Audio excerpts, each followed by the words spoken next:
My name is Brooke Collins, and I'm 34 years old.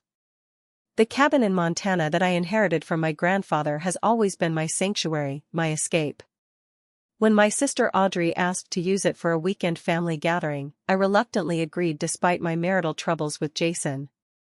I arrived early to prepare, but something felt off immediately. Things were moved, different. What I didn't know then was that my peaceful retreat was about to become the stage for a family showdown. Before I continue with what happened next, let me know where you're watching from and hit that subscribe button if you want more true stories that will make you question everything you thought you knew about family. The drive up to my cabin on that Friday afternoon was as beautiful as ever. Montana in early autumn is something everyone should experience at least once in their lifetime. The winding roads through amber and gold forests, mountains looming in the distance, the crisp air that smells like pine and possibilities. Usually, this drive calms me. This time, though, I had an unsettling feeling I couldn't shake. "It's just for the weekend," my sister Audrey had said during our phone call last week. "Everyone misses you, Brooke. We hardly see you anymore." I knew what she really meant. Since my separation from Jason 6 months ago, I'd been avoiding family gatherings. Too many questions, too many well-meaning but painful suggestions to work things out with a man they still adored but didn't truly know. "The cabin isn't really set up for that many people," I had protested weakly. "There are 4 bedrooms and that big loft space," Audrey countered. "Plus, Brian and Catherine can bring their RV. Please, Brooke. Just this once." I'd finally relented. Maybe it would be good to reconnect with family on my terms, in my space. And the cabin was definitely my space. My grandfather left it to me when he passed 5 years ago. We'd had a special bond, both writers, both introverts who found peace in nature. While the other grandkids got equal shares of his financial assets, I got the cabin. Some relatives grumbled, but Grandpa knew what he was doing. This place had saved me countless times, including during the slow, painful dissolution of my marriage. I turned onto the private dirt road leading to the cabin, memories washing over me. Summers fishing with Grandpa. Winters by the massive stone fireplace reading while snow piled outside. The month I spent here finishing my first manuscript after college. And more recently, the weekends I'd escaped here alone, trying to figure out who I was without Jason. Jason had only been to the cabin a handful of times in our 8 years together. "Too remote," he'd complained. "No decent cell service." The last time he'd visited was over a year ago, and he'd spent most of the weekend on his laptop, working despite promising not to. The cabin revealed incompatibilities we'd been ignoring for years. As the cabin came into view, 2 stories of weathered cedar and stone nestled against a backdrop of pines, I felt the familiar sense of homecoming. But something was off. The porch light was on, though it was only 4 in the afternoon. Had I left it on last time? I parked beside the cabin and grabbed my overnight bag from the passenger seat. The family wasn't supposed to arrive until tomorrow, so I'd have time to clean and prepare. I unlocked the front door, stepping into the great room with its soaring ceiling and wall of windows facing the lake below. Immediately, I noticed things were slightly out of place. The arrangement of the throw pillows on the sectional sofa was different. The stack of books on the coffee table had been rearranged. The rug looked like it had been recently vacuumed. "Hello?" I called out, though I knew the cabin should be empty. Silence answered me, but it felt like an expectant silence, as if the cabin itself was holding its breath. I set my bag down and moved through the space, cataloging more discrepancies. In the kitchen, the coffee mugs were in a different order than I'd left them. The pantry had new items I hadn't purchased. In the primary bedroom, the quilt was folded differently than my usual method. My heart rate quickened as I opened the closet door. Among my stored clothes hung a man's jacket I didn't recognize. Dark blue, expensive looking. Not Jason's style at all. My phone rang, making me jump. Audrey's name flashed on the screen. "Hey, I'm here at the cabin," I answered, trying to sound normal.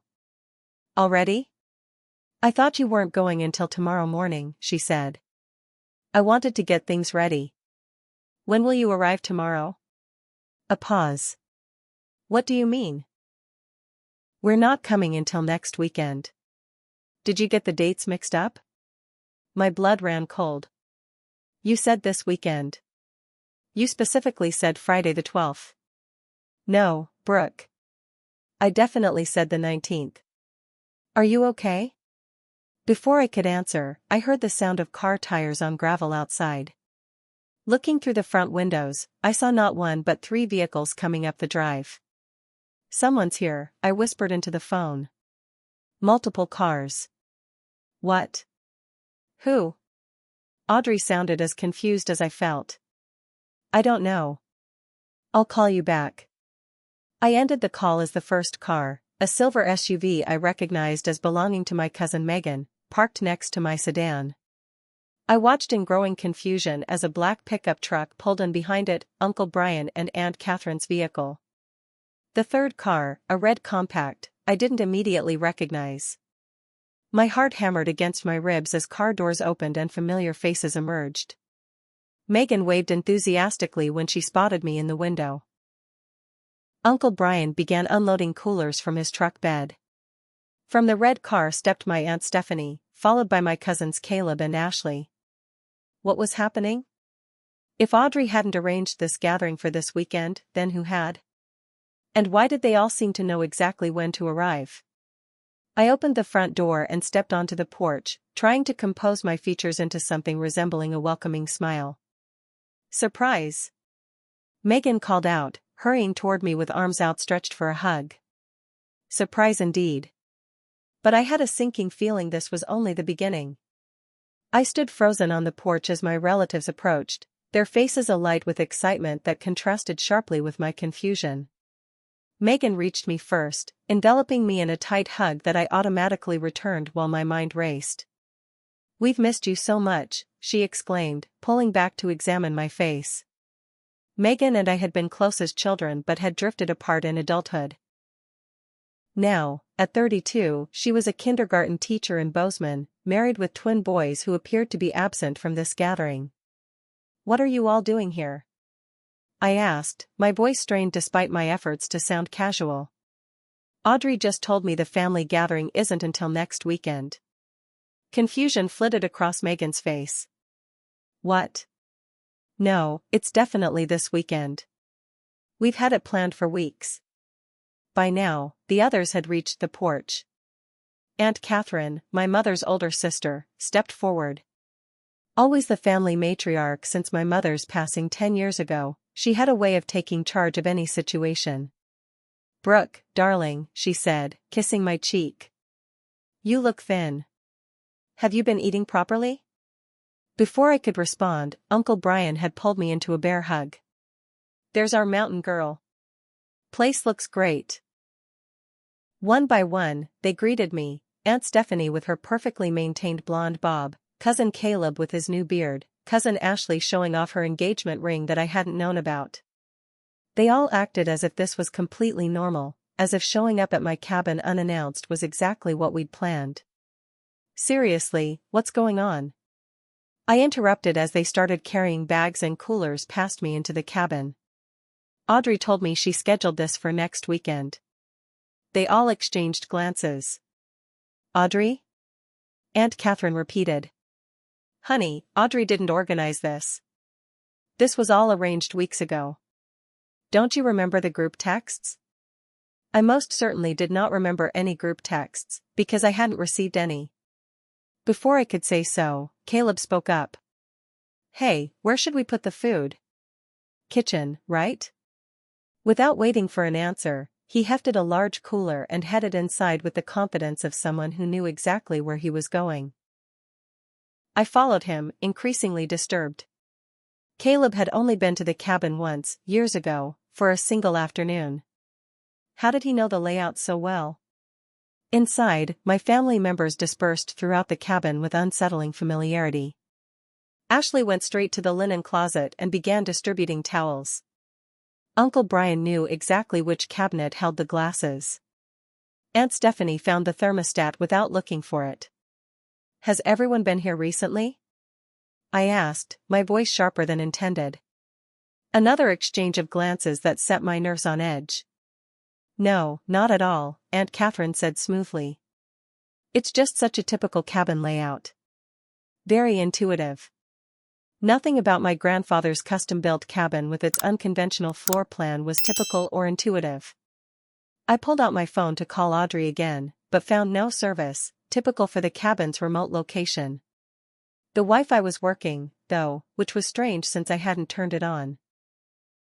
I connected and messaged Audrey, "Family is here. They say gathering was planned for this weekend. What's going on?" The message sent, but no reply came. "So," I said, trying to maintain composure, "who exactly organized this get-together?" "Oh, it was a group effort," Aunt Catherine said vaguely. "We all thought it would be nice to spend some quality time together. It's been too long, especially with everything that's happened." By everything, I knew she meant my separation from Jason. The family had been devastated when we split, perhaps even more than Jason himself had appeared to be. They'd loved him from the moment I'd introduced him, charming, successful Jason who always remembered birthdays and brought the perfect gifts. Jason who helped Uncle Brian with home repairs and patiently taught Aunt Catherine how to use her smartphone. Jason who seemed perfect to everyone but me. "I'm going to unpack the car," Aunt Stephanie announced, heading for the door. As she passed Aunt Catherine, I heard her whisper, "Does she know about the surprise?" Catherine subtly shook her head, but I'd caught it. "What surprise?" I demanded. "Oh, nothing special," Catherine said too quickly. "Just some family activities we've planned." I didn't believe her for a second. As the afternoon progressed, more peculiarities emerged. I discovered unfamiliar groceries in the refrigerator. Someone had been shopping for this gathering. The guest rooms were already prepared with fresh sheets. A new stack of firewood was neatly arranged beside the fireplace. I kept trying to reach Audrey, but she wasn't responding to my messages. When I tried to call Jason to ask if he knew anything about this, I discovered his number had been blocked on my phone, something I definitely hadn't done. Around 6 o'clock, I overheard a conversation between Caleb and Uncle Brian in the kitchen. "Jason said it would work," Caleb murmured. "He's never been wrong about these things before." "Keep your voice down," Uncle Brian hissed. "She doesn't know yet." They fell silent when I entered the room. My stomach twisted with anxiety. Jason was involved in this somehow. But how? And why? We'd barely spoken in months, communicating only through our lawyers about the division of assets. What game was he playing now? As evening fell and my family busied themselves preparing dinner with the groceries they'd brought, I slipped away to my bedroom to try to make sense of what was happening. On my bedside table, I found a framed photo of Jason and me that I'd removed months ago. In the bathroom, I discovered men's toiletries, expensive shaving cream and cologne that smelled nothing like what Jason used. Someone had been staying in my cabin, in my bedroom. Someone who wasn't Jason. I heard a soft knock and turned to find Megan in the doorway. "Dinner's almost ready," she said, then noticed my expression. "Are you okay? You seem upset." "Megan, please," I said, dropping all pretense. "Tell me what's going on. Why is everyone acting so strange? Why are there men's things in my bathroom? And what does Jason have to do with all this?" Megan's expression shifted from concern to something like pity. "We've all been so worried about you, Brooke," she said, avoiding my questions. "Shutting yourself away up here, cutting yourself off from everyone who loves you, it's not healthy." "I haven't cut myself off," I protested. "I just needed space after the separation." "It's been 6 months," she said gently, as if that was an unreasonably long time to grieve the end of an 8-year marriage. "We all just want to see you happy again." Before I could press her further, Aunt Catherine called from the kitchen that dinner was ready. Megan gave my arm a squeeze and headed back down the hallway. I remained standing in my bedroom, a terrible suspicion forming in my mind. This wasn't just a family gathering. This was an intervention. By 7:30, we were all seated around the large oak dining table that my grandfather had built himself. The spread was impressive: roast chicken, mashed potatoes, green bean casserole, fresh rolls, all favorites of mine that I hadn't mentioned to anyone. The familiarity was both comforting and unsettling, like everything else about this unexpected gathering. I took a seat at the head of the table, where Aunt Catherine had pointedly pulled out a chair for me. On my right sat Megan, with Caleb beside her. On my left were Ashley and Aunt Stephanie, with Uncle Brian and Aunt Catherine at the far end. The seating felt strategic somehow, with me positioned where everyone could watch me. "This looks amazing," I said, trying to break the awkward tension I felt. "Thank you for cooking." "Our pleasure," Aunt Catherine smiled. "We know how much you love a home-cooked meal." As we began passing dishes around, I noticed the conversation remained superficial: comments about the food, questions about my writing that never went too deep, anecdotes about neighbors and distant relatives I barely remembered. Whenever I tried to steer the discussion toward why they were really here, someone would quickly change the subject. Uncle Brian stood halfway through the meal, raising his wine glass. "I'd like to propose a toast," he announced.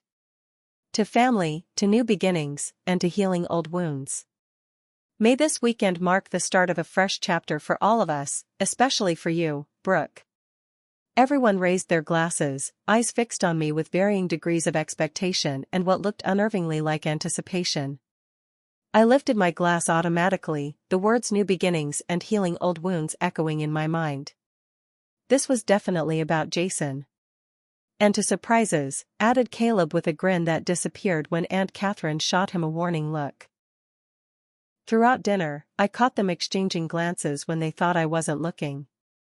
Aunt Catherine checked her phone repeatedly under the table, her brow furrowing slightly each time before she slipped it back into her pocket. Ashley started a sentence with "when Jason and you were," before Megan nudged her sharply. The tension was making me feel slightly ill. After dinner, I volunteered to make coffee, grateful for a moment alone in the kitchen. As I measured beans into the grinder, I tried Audrey again. Still no answer. What if something had happened to her? What if this whole bizarre scenario was meant to keep me distracted while Audrey was in trouble? My paranoid thoughts were interrupted by the sound of Aunt Stephanie and Ashley whispering just outside the kitchen door. "Can't believe she doesn't suspect," Ashley was saying. "Jason said she's been so wrapped up in her writing she barely notices anything else," Stephanie replied. "That's the whole problem. She's living in a fantasy world instead of working on her marriage." "Shoo!" Ashley hissed suddenly. "The plan.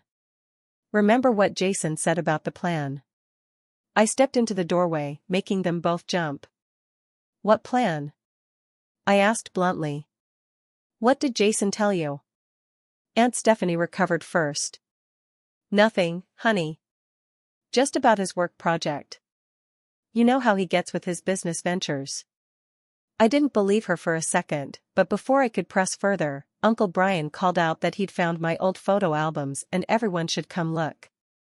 The moment was broken as Ashley hurried to join the others. Aunt Stephanie lingered, placing a hand on my arm.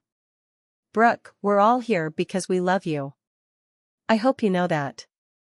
The sincerity in her voice only increased my unease. People who thought they were acting out of love could justify all sorts of boundary violations. After serving coffee in the living room, I excused myself to use the bathroom. Instead, I slipped into my office, a small room off the main bedroom that had been my grandfather's study. This was my private space, where I kept my manuscripts, research, and personal journals.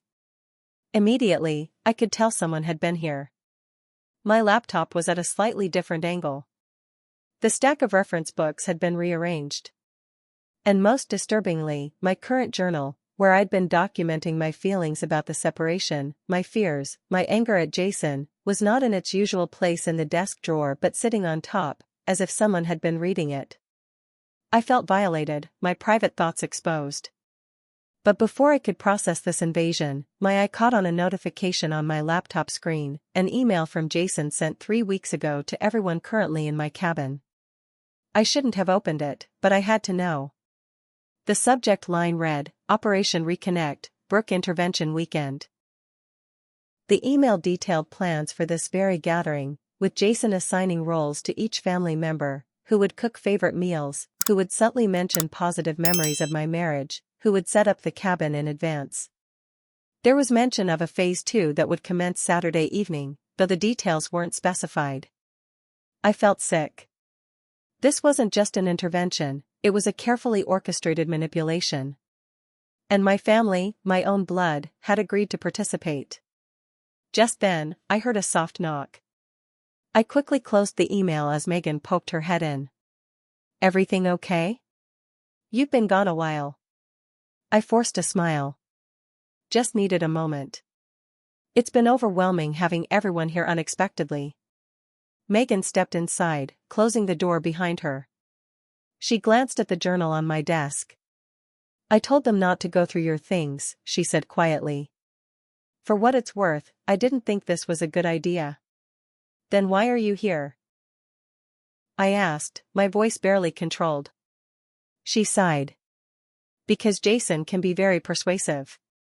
He convinced everyone this was the only way to help you. He said you'd been making up stories about him, that you were unstable since the miscarriage." The mention of the miscarriage I'd suffered 2 years ago, an intensely private pain, made me flinch. "I never made up stories about Jason," I said, my voice hard. "And how dare he use my miscarriage to manipulate all of you?" The memory of our final argument flooded back, 6 months ago in our Portland home. I'd found messages between Jason and his coworker Lisa. Not explicitly romantic, but intimate in a way that crossed boundaries. When confronted, he'd denied any impropriety, called me paranoid, said my writing had made me unable to distinguish between fiction and reality. When I'd stood my ground, he'd brought up the miscarriage, suggesting I'd never been emotionally stable since then. That was the moment I knew our marriage was over, not because of the possible emotional affair, but because he would use my deepest pain as a weapon against me. Megan looked uncomfortable. "He seemed so sincere, Brooke. We just didn't know what to believe." "And now? After going behind my back, invading my privacy, and apparently letting strangers stay in my cabin?" Her eyes widened. "Strangers? No, it was just Jason who came up to prepare everything. He wanted it to be perfect for when you arrived. Jason had been sleeping in my bed, using my shower, potentially reading my private journals. The violation was so profound I felt lightheaded. "I need to talk to everyone," I said, standing abruptly. "Now." The living room fell silent as I entered with Megan trailing nervously behind me. My family members looked up from the photo album they'd been browsing, their expressions shifting from nostalgia to concern as they registered my face. "Brooke?" Aunt Catherine questioned. "What's wrong, dear?" I remained standing, arms crossed. "I know what's going on," I said, my voice steadier than I expected. "I know about Jason's email. About Operation Reconnect. I know he's been here, in my cabin, without my knowledge or permission." The stunned silence confirmed everything. Uncle Brian was the first to recover, setting down his coffee mug with a sigh. "Now, Brooke, try to understand. We're all worried about you. So you decided to participate in an elaborate deception? To invade my privacy? To go through my personal belongings?" My voice rose despite my efforts to remain calm. "We didn't go through your things," Aunt Stephanie protested weakly. "Someone moved my journal," I countered. "Someone's been sleeping in my bed. Someone's been using my office." "That was Jason," Ashley admitted, looking uncomfortable. "He wanted to make sure everything was perfect for the weekend." "Perfect for what, exactly?" I demanded. "What's supposed to happen this weekend?" They exchanged those infuriating glances again, silently debating how much to reveal. "Maybe we should all sit down," Aunt Catherine suggested, patting the empty space beside her on the sofa. "I'll stand, thanks," I replied coolly. "I'd like answers. Now." Caleb cleared his throat. "Look, Jason reached out to us about a month ago. He was really broken up about the separation. Said he'd made mistakes but wanted to make things right. He thought if we could get you here, in a place you love, surrounded by family, maybe you'd be willing to talk to him. Hear him out. So this was never a family gathering, I clarified. This was a setup. Not a setup, Megan interjected. An opportunity for reconciliation. Did any of you bother to ask me if I wanted to reconcile? My question hung in the air. Did any of you consider that there might be legitimate reasons why I left my marriage? Jason told us about the fights, Uncle Brian said. About how your writing career was coming between you. How you'd become distant after you lost the baby. His voice softened on the last words. And you never thought to hear my side? I asked, pain lancing through me. We're hearing it now, Aunt Catherine said gently. Talk to us, Brooke. The genuine concern in her voice broke something in me. These people were my family. Misguided as their actions had been, they thought they were helping. I sank into an armchair, suddenly exhausted. Jason was having an emotional affair with his coworker, I said flatly. When I confronted him, he gaslighted me. Made me think I was crazy, oversensitive, damaged from the miscarriage. He's been controlling and manipulative for years, but I didn't see it clearly until that moment. Silence followed my revelation. Aunt Stephanie looked stricken. But he's always been so charming, so helpful, she murmured, as if trying to reconcile two incompatible versions of the same person. That's his public face, I explained. The Jason you all know isn't the Jason I lived with. What do you mean? Asked Ashley. The dam broke, and years of carefully hidden truths poured out. I told them about Jason's subtle undermining of my writing career, suggesting it was just a hobby despite my book contract. How he'd joke about my disorganization and forgetfulness in front of others, creating a narrative that I was scatterbrained and unreliable. How after the miscarriage, he'd used my grief to paint me as emotionally unstable whenever I disagreed with him. He isolated me, I continued. Always had reasons why we couldn't attend certain family events. Always had work emergencies when I had writing success to celebrate. Made me feel guilty for wanting to spend time here at the cabin alone. I described finding the messages between him and Lisa, not explicitly sexual, but intimate conversations that crossed boundaries, sharing personal details about our marriage, criticizing me behind my back. When I confronted him, he twisted everything, I said, my voice breaking slightly. Said I was imagining things, that my writer's imagination was making me paranoid. When I wouldn't back down, he brought up the miscarriage, suggested I'd never been emotionally stable since then. That's when I knew I had to leave. The room was silent when I finished. Megan had tears streaming down her face. Aunt Catherine looked shell-shocked. Why didn't you tell us? Uncle Brian asked finally. Would you have believed me? I countered. You've all made it clear how much you adore Jason. Besides, it's humiliating to admit you've been manipulated for years. I believe you, Aunt Catherine said suddenly, her voice firm. I've seen men like Jason before. My college boyfriend was the same way, charming to everyone else, cruel in private. I just didn't see the signs with Jason because he was so good at hiding them. One by one, my family members expressed support, though I could see some still struggling to reconcile the Jason they knew with the one I'd described. So all this time, Aunt Stephanie said slowly, Jason has been in contact with us, planning this weekend, telling us you were the one who needed help, when actually he was manipulating you just like he manipulated me, I finished for her. Caleb looked angry now. I can't believe I fell for it. He called me specifically because we used to be close. Said you needed family intervention before you threw away your marriage over a misunderstanding. That's his playbook, I said tiredly. Turning people against each other. Making himself the reasonable one. I feel sick, Megan admitted. We came here thinking we were helping you, and instead we've just made everything worse. Not worse, I said, softening slightly. It hurts that you went behind my back, but now at least everything's in the open. Not everything, Uncle Brian said grimly. You should know that Jason is planning to come here tomorrow. That's the surprise. He's supposed to arrive with flowers and champagne, make some grand romantic gesture in front of everyone. My blood ran cold. He's coming here? To my cabin?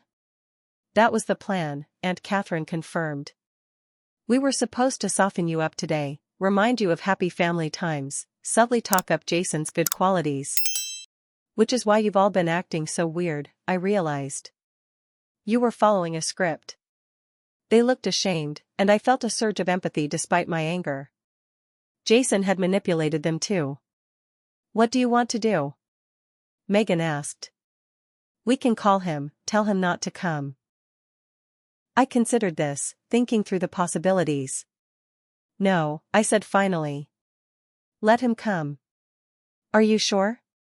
Aunt Catherine looked concerned. I'm sure, I said, a plan forming in my mind. It's time I confronted Jason with witnesses present. Time you all saw the real man behind the mask. As my family digested this, I felt a strange calm settle over me. Tomorrow would be difficult, but I was no longer alone with my truth. And for the first time in months, I felt ready to face Jason, not as a wounded ex-wife, but as a woman reclaiming her power. I barely slept that night. After our intense conversation, the family had dispersed to their assigned sleeping quarters, subdued and thoughtful. I lay awake in my bedroom, staring at the ceiling, acutely aware that Jason had slept in this very bed just days ago. The violation of my space felt even more profound now that I'd spoken my truth aloud. Around 3 a.m, I gave up on sleep and moved to the window seat, wrapping myself in my grandfather's old Afghan. The moon cast silver light across the lake below, and the familiar view soothed me somewhat. This was my place. My sanctuary. And I had let Jason taint it with his manipulations. Memories washed over me, not just of the final confrontation that ended our marriage, but of all the small moments leading up to it. The time he'd accidentally scheduled a work dinner on the night of my first book signing. The way he'd interrupt when I tried to talk about my writing projects with friends, steering the conversation back to his career accomplishments. The jokes about my being too emotional, too sensitive, too much in my head. And then there was the emotional affair with Lisa. I remembered finding their message thread accidentally when using his laptop, him complaining about my obsession with writing, her sympathetic responses, their inside jokes about me. Nothing explicitly romantic, but intimate in a way that felt like betrayal. When confronted, he'd turned it all around on me, accusing me of snooping, of misinterpreting friendly banter, of being paranoid. Writers, he'd said dismissively. Always creating drama where there isn't any. The gaslighting had been so effective that for weeks I'd actually questioned my own perceptions, wondering if I really was overreacting. It wasn't until he weaponized my miscarriage grief against me that clarity had finally broken through. No loving husband would use such pain to win an argument. Dawn was breaking when I finally rose, showered, and dressed carefully, jeans, a soft blue sweater that brought out my eyes, minimal makeup. Armor of a sort for the confrontation to come. When I entered the kitchen, I found Aunt Catherine already there, coffee brewing. You look exhausted, she said, concern evident in her voice. Didn't sleep much, I admitted, accepting the mug she offered. None of us did, I think. She hesitated. Brooke, I owe you an apology. We all do. We should have talked to you directly instead of listening to Jason. I softened at her genuine remorse. You thought you were helping. That's no excuse for violating your boundaries. She shook her head. I keep thinking about all the times Jason would tell us you were too tired for family gatherings, or too busy with deadlines. We never questioned it. He was isolating me, I said quietly. It's what manipulators do. One by one, the others joined us, the atmosphere tense and awkward as we prepared breakfast together. No one seemed to have much appetite. Uncle Brian kept checking his watch nervously. What time is Jason supposed to arrive? I asked finally. Around 4, Megan replied. He wanted to be here before dinner. I nodded, my resolve strengthening. Then we have time to prepare. I need to know exactly what he told each of you. What narrative he's been spinning. For the next hour, my family members shared their interactions with Jason over the past months. A disturbing pattern emerged. He'd approached each of them separately, tailoring his message to play on their specific concerns or relationship with me. To Megan, he'd emphasized my isolation and suggested I was depressed. To Uncle Brian, he'd painted himself as a devoted husband blindsided by my midlife crisis. To Aunt Catherine, he'd expressed worry about my increasing paranoia and obsession with fictional worlds. He told me you accused him of having affairs with multiple coworkers, Caleb revealed. Said you were finding clues that didn't exist. There was only Lisa, I clarified. And I never accused him of a physical affair, just inappropriate emotional boundaries. By the time everyone had shared, I felt physically ill. The extent of Jason's manipulation was staggering. He'd created entirely different versions of our marriage breakdown for each family member, ensuring no one had the complete picture. I need some air, I announced, grabbing my jacket. Outside, the October morning was crisp and clear. I walked down to the lake shore, trying to process everything I'd learned. Part of me wanted to pack a bag and leave before Jason arrived. Avoid the confrontation entirely. But a stronger part knew this was necessary, not just for me, but for my family to see the truth. When I returned to the cabin an hour later, I found my family gathered in the living room, speaking in hushed tones that stopped when I entered. They looked guilty. What? I asked, immediately suspicious. Jason called Aunt Catherine, Ashley admitted. He's coming earlier than planned. Said he couldn't wait to see you. My heart raced. How much earlier? He's about an hour away, Aunt Catherine said apologetically. I tried to discourage him, but he seemed to think I was just protecting the surprise. Panic fluttered in my chest. I wasn't ready. I needed more time. Brooke, Megan said, stepping forward. You don't have to do this. We can send him away when he arrives. I took a deep breath, steadying myself. No. I need to face him. I need all of you to see who he really is. I spent the next hour in a state of controlled anxiety, changing my outfit twice before returning to my original choice. My family tried to distract me with card games and conversation, but tension hung heavy in the air. At just past noon, we heard the sound of tires on gravel. My heart hammered against my ribs as I moved to the window. A sleek black car I didn't recognize pulled up beside our vehicles. That's not Jason's car, I said, confused. He mentioned getting something special for the occasion, Uncle Brian explained uncomfortably. Must be a rental. I watched as the driver's door opened and Jason stepped out. Even from a distance, I could see he'd gotten his hair cut, was wearing the navy blazer I'd always liked. He moved to the back seat and emerged with an enormous bouquet of lilies, my favorite flowers, and what appeared to be a champagne bottle. The perfect picture of a devoted husband coming to win back his wife. Nausea rolled through me. This was it. The moment of truth. Are you sure you want to do this? Aunt Catherine asked, standing beside me. I nodded, unable to speak past the lump in my throat. We're with you, she said firmly, squeezing my hand. All of us. As Jason approached the cabin, bouquet in hand and a practiced expression of hopeful devotion on his face, I straightened my shoulders and moved to the door. It was time to reclaim my story. I opened the front door just as Jason raised his hand to knock. For a split second, genuine surprise flashed across his face before it transformed into the warm, loving expression I'd once found so charming. Now I could see the calculation behind it. Brooke, he breathed, as if my name was a prayer. You look beautiful. I said nothing, blocking the doorway. Behind me, I sensed my family gathering in the living room, watching. Jason's eyes flickered past me, registering their presence. If he was thrown by their solemn faces, so different from the conspiratorial support he'd expected, he recovered quickly. These are for you, he said, offering the massive bouquet of stargazer lilies. I remembered how much you love them. When I didn't move to accept them, uncertainty crept into his expression. "Can I come in?" he asked, his voice gentle but with an undercurrent of confusion. "It's a bit chilly out here." I stepped aside silently, allowing him to enter. As he passed, I caught the scent of his cologne, new, not the one he'd worn during our marriage.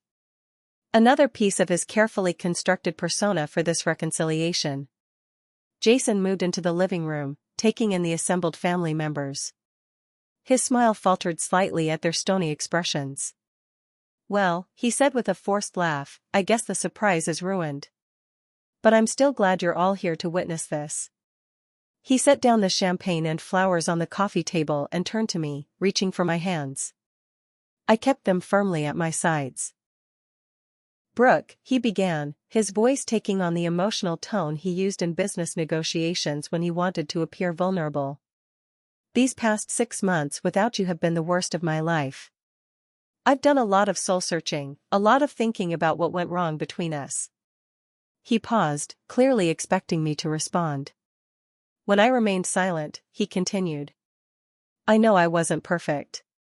I know I sometimes put work before our relationship. I know I didn't always support your writing the way I should have." Each acknowledgement was carefully crafted to sound like a meaningful confession while admitting to only minor infractions. "But Brooke, what we had, what we still have, is worth fighting for. We've been through so much together. The miscarriage," he lowered his voice reverently, "it broke both of us. But we can heal together. Start fresh." He reached into his pocket and withdrew a small velvet box. My stomach dropped. "I'm not asking for things to go back to how they were," he continued, his voice thick with manufactured emotion. "I'm asking for a chance to build something new. Something better."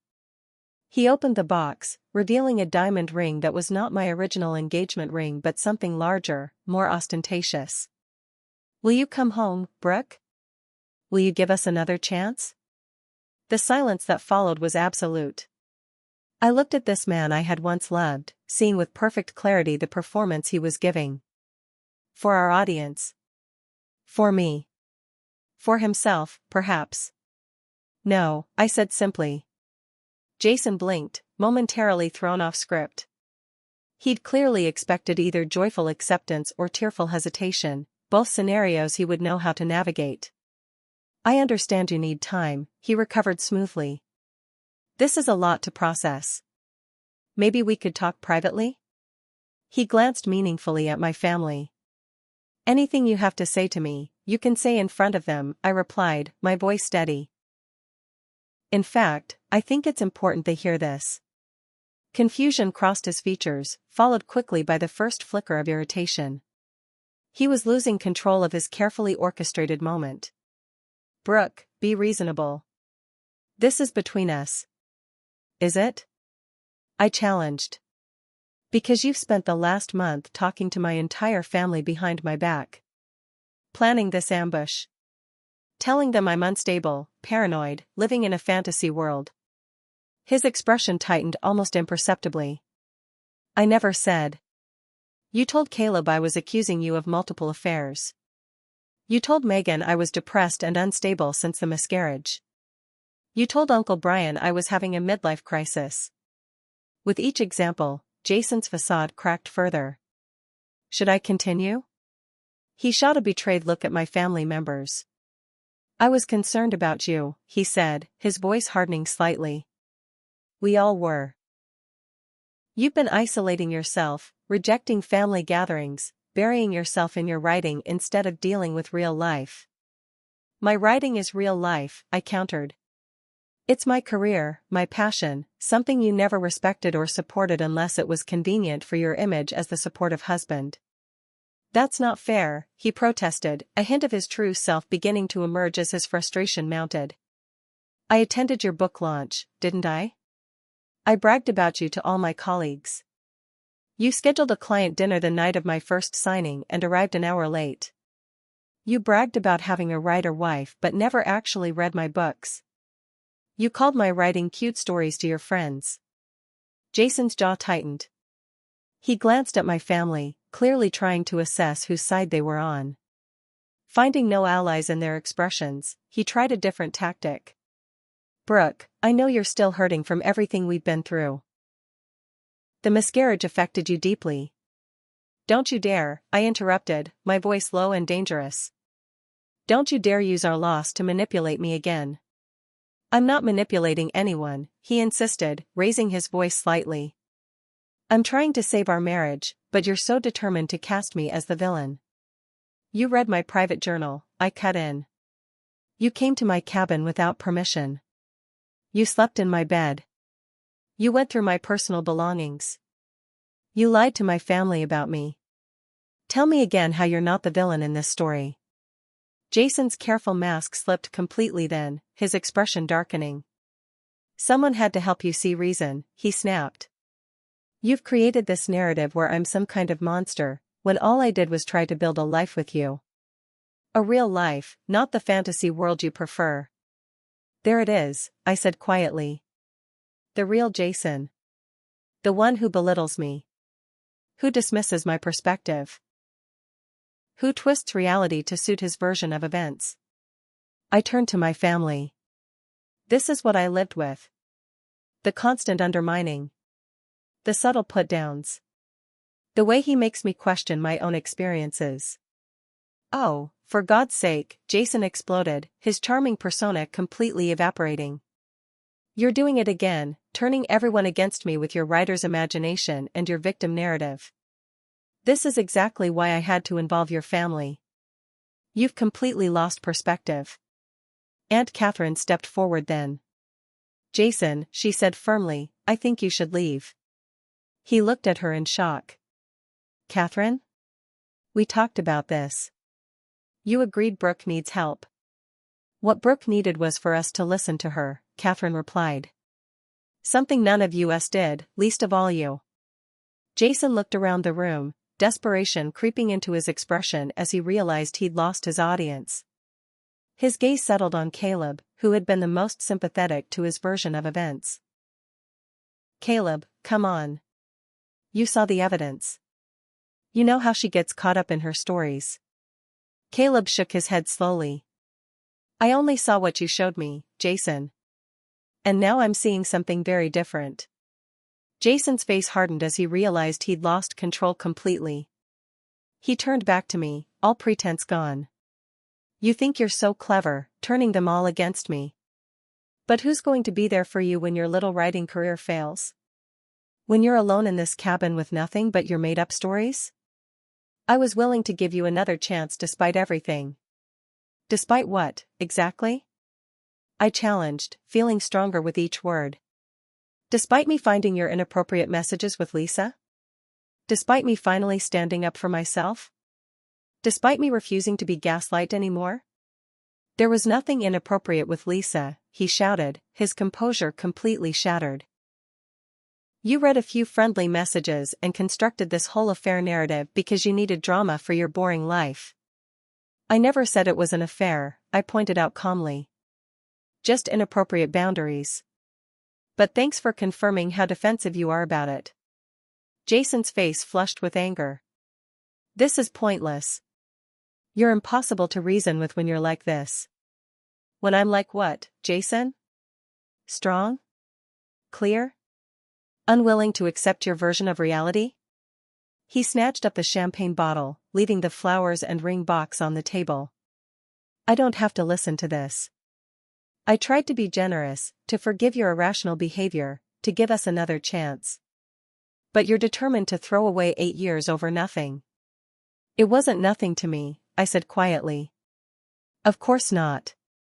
In your world, everything is high drama. He looked around at my family with disgust.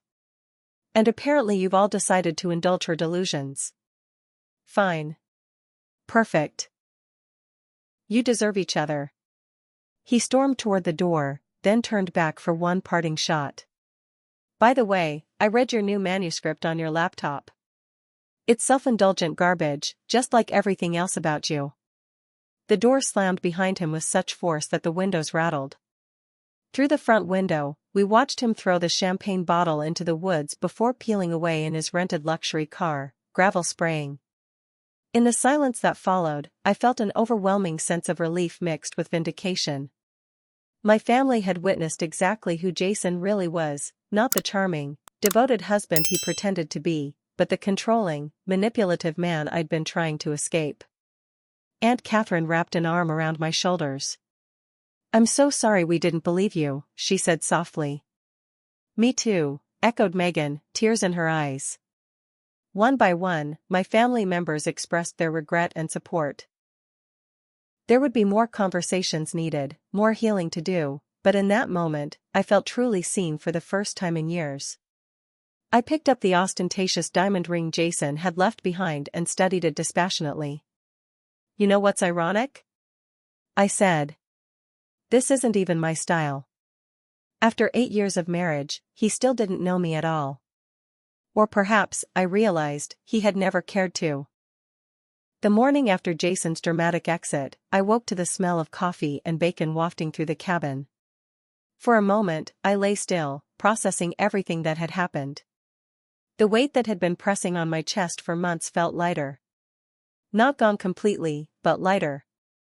I found my family in the kitchen, working together to prepare breakfast. Aunt Catherine was flipping pancakes, Megan squeezing fresh orange juice, Uncle Brian frying bacon. They turned when I entered, their expressions a mix of concern and affection. "How are you feeling?" Aunt Catherine asked, setting down her spatula to pull me into a hug. "Surprisingly okay," I answered truthfully. "Better than I expected." We settled around the dining table, the atmosphere markedly different from the tense dinner the night before. No one seemed to know quite what to say until Aunt Stephanie broke the silence. "Brooke, we all owe you an apology," she said firmly. "We let Jason manipulate us, and we failed you completely." "You did," I agreed, seeing no reason to sugarcoat it. "But he manipulated you too." "That's what he does." "Even so," Uncle Brian said, "we should have come to you directly. Asked for your side of the story." "Why didn't you?" I asked. It wasn't an accusation, just a genuine question I needed answered. They exchanged glances. "I think," Megan began hesitantly, "we wanted to believe Jason because his version was simpler. If you were just going through something temporary, having a rough patch, then everything could go back to normal. And the alternative meant accepting that someone we welcomed into the family had been deceiving us all for years," Aunt Catherine added. "That's a hard truth to face." I understood that all too well. How many red flags had I ignored during my marriage because I didn't want to face the truth? "The worst part," Caleb admitted, "is that he used our concern for you against us. Made us think we were helping when we were actually participating in his control tactics." Ashley nodded. "He was so convincing about being worried for you. Said you'd been making up stories about him because of your writer's imagination." "That was always his go-to," I said, feeling a fresh surge of anger. Dismissing my perceptions as just stories. Making me doubt myself. "I noticed something last night," Aunt Catherine said thoughtfully. "When he realized he was losing control of the situation, his whole demeanor changed. It was like watching a mask slip." "That's exactly what it was," I confirmed. "A mask." The charming, supportive husband was always a performance.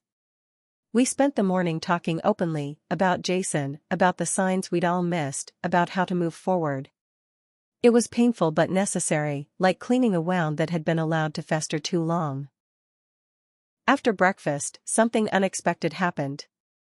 My family began to help me reclaim the cabin. Without being asked, they stripped the bed Jason had slept in and replaced the linens. Uncle Brian and Caleb rearranged the furniture back to how I preferred it. Megan helped me clear out the men's toiletries we'd found, tossing them unceremoniously into a garbage bag. "Should we burn this?" she asked with a half-smile, holding up the bag.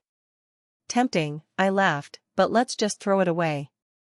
I don't want to give him any more energy than he's already taken."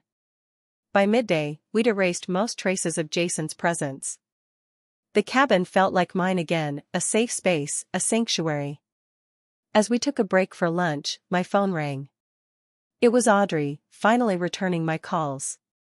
"Brooke." I've been trying to reach you since yesterday. What is going on? I got your messages about the family being at the cabin, but I've been in a conference with no cell service. I put her on speaker and gave her the condensed version of events. Her shock and outrage were validating.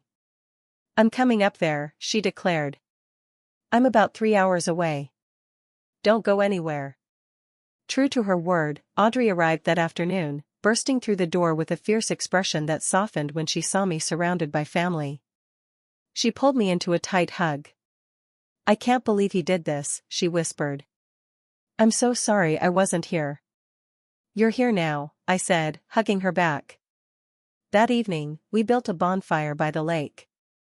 The October air was crisp, the stars impossibly bright above the water. We roasted marshmallows and talked, really talked, in a way we hadn't in years. Not just about Jason and what had happened, but about our lives, our dreams, our relationships with each other. For the first time, I shared details about my writing career that I'd kept mostly to myself during my marriage. Jason had always made me feel that talking about my books was self-indulgent, boring to others. But my family asked genuine questions, expressed real interest. When does your new book come out? Audrey asked. April, I replied. If I can finish the revisions by the deadline. What's it about? Uncle Brian asked, surprising me. He'd never shown interest in my writing before. It's about a woman who inherits her grandmother's beach house and discovers a journal that reveals family secrets, I explained, then hesitated. Actually, it's partly inspired by my relationship with Jason. The main character is recovering from a manipulative relationship and learning to trust her own perceptions again. I want to read it, Aunt Catherine said firmly. All your books, in fact. I should have done that a long time ago. 6 months later, I hosted another family gathering at the cabin. This time, it was truly on my terms, a celebration of my book release and my finalized divorce. The months between had been challenging but healing. I'd found a therapist who specialized in emotional abuse and gaslighting. I'd established firmer boundaries with family, including saying no to events I didn't want to attend without feeling guilty. I'd reconnected with friends Jason had subtly driven away. And I'd finished my novel, pouring my experiences into the pages in a way that was both cathartic and empowering. The cabin had been fully reclaimed as my space. I'd repainted, rearranged, made it entirely mine again. The bed Jason had slept in was gone, replaced with a new one I'd chosen myself. The office had been reorganized, with a bulletin board now displaying positive reviews of my books and encouraging notes from readers. As I looked around at my family gathered in the living room, Audrey arguing playfully with Caleb over music selection, Aunt Catherine showing Ashley how to make her famous cocktails, Uncle Brian and Aunt Stephanie setting up lawn games outside, I felt a profound sense of peace. We weren't perfect. They had hurt me deeply by believing Jason over me, by participating in his manipulation. But they had also stood by me when it mattered most, witnessed the truth, and committed to rebuilding our relationships on a foundation of honesty and respect. I stepped onto the porch for a moment alone, looking out at the lake shimmering in the spring sunshine. My phone buzzed with a text from my agent. My new book had just hit the regional bestseller list. I smiled, savoring the moment. The woman who had stood in this spot a year ago, trapped in a controlling marriage and doubting her own perceptions, would hardly recognize me now. That woman had been diminished, made to feel small. This woman, the real Brooke Collins, stood tall, confident in her truth, surrounded by genuine support. The healing wasn't complete, it probably never would be entirely. Jason had left scars that would remain sensitive to the touch. But I had reclaimed my story. I had learned to trust my voice again, both on the page and in my life. And that, I realized, was the most important lesson of all. No one else gets to write your story for you. Not a manipulative partner, not well-meaning but misguided family members. Only you know your truth. Only you can stand in it. As I rejoined my family inside, Audrey raised her glass in a toast. To Brooke, she said, the strongest woman I know. I raised my own glass, adding, and to all of us. to truth, to healing, and to writing our own stories from now on. Have you ever had to reclaim your truth after someone tried to distort it? Or had to stand firm in your reality when others doubted you? I'd love to hear your experiences in the comments below. And if this story resonated with you, please hit the like button and subscribe to my channel for more stories about finding strength and healing after family revenge situations. Remember, your story matters, and no one has the right to rewrite it but you. Thank you for listening, and I'll see you in the next video.